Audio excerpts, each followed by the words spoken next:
We're going to take a live look outside of our Savannah cams. Storm Team 3 meteorologist Alyssa Carsley and Hannah Evans are both here with us this morning. We're going to start with Alyssa for your forecast first. Good morning. Hey, good morning, Tyler. We're starting off the day with the coastal low now moving up the east coast. We're dry for now, but we'll start to see that snow showers begin to move in just a little bit later around lunchtime, continuing through later on tonight. But the snow is slowly making its way down Georgia and South Carolina, though again, across the coastal empire and low country, we're not tracking the rain and we're not tracking the snow just yet. Temperature wise, we're in the 30s. It's getting closer to that transition that we could see as temperatures tumble back below freezing, keeping that chance for snow showers on the likely side all the way through this afternoon and evening, with our greatest accumulations remaining well to our north of I-16 in northern Screven County, northern Hampton County, and into Beaufort, across Statesboro, Savannah, Richmond Hill, around 1 to 2 inches overall, and flurries possible extending down to Vidalia and to Hinesville. So no big change with our forecast today, just looking at that slightly later start time just due to us still being dry currently across Viper radar. So again, still looking at the time frame to extend through tonight, with the possibility of hazardous conditions with snowy roads. Overall, though, I think we'll see a range of 1 to 3 inches for the snowfall totals. And of course, even without the snow, it is going to be dangerously cold from this afternoon continuing into early tomorrow morning. So coming up in the complete Storm Team 3 forecast, we'll talk about your winter weekend as we're looking at those temperatures to cool down all the way through early this week. As we continue to monitor and track the winter weather, WSAV's Isabella Baez spoke with Chatham County Emergency Management on their preparations for the big chill. She has their advice on how you can stay safe. As temperatures begin to drop outside and create possible harsh road conditions, SEMA officials recommend that you stay indoors. And if you don't have a place to stay warm, they're hoping to provide one. We don't really encourage people to be out driving in that type of snowfall, so unless you absolutely have to.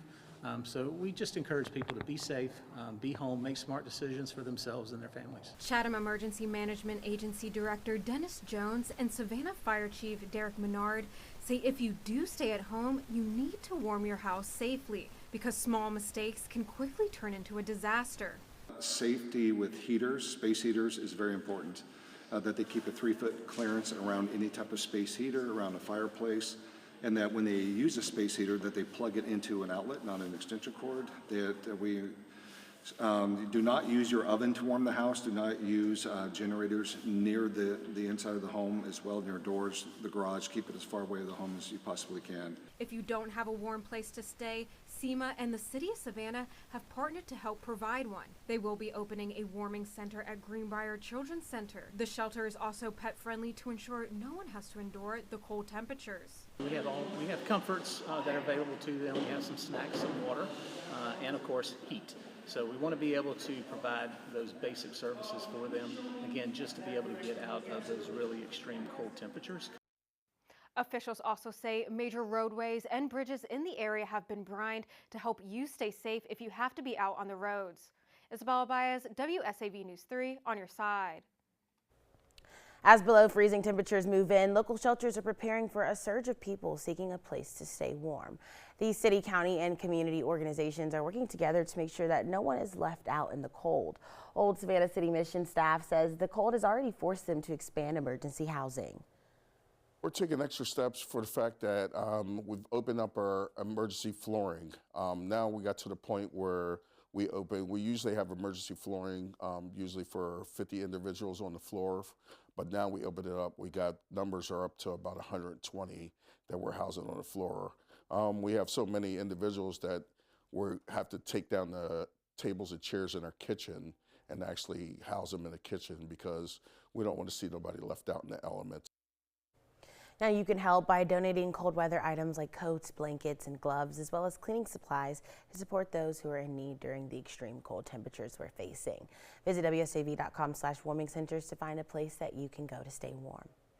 Well, the best way to get real-time weather updates is to download our WSAV Weather Now app. It gives you real-time alerts based on your location, and it is a free download in your app store. Just scan that QR code right there on your screen. A reminder for you all, as many people are trying to stay warm, some help is coming for people who are struggling to pay their utility bills. The Low-Income Home Energy Assistance Program will be accepting appointments again for Chatham County residents starting tomorrow, February 1st at 7 p.m. Now, potential clients must be the age of 65 years old or older or homebound and meet income guidelines. To make an appointment, you should call 912-721-7910, and all information needed for the application process can be found on our website, WSAV.com. We now know of the location of a new Veterans Affairs clinic that's planned for the Low Country.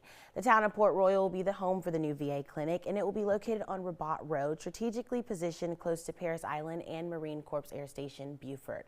The outpatient facility will offer primary care, mental health services, counseling, and important VA services, as well as create construction and healthcare jobs. It's expected to open up in 2028.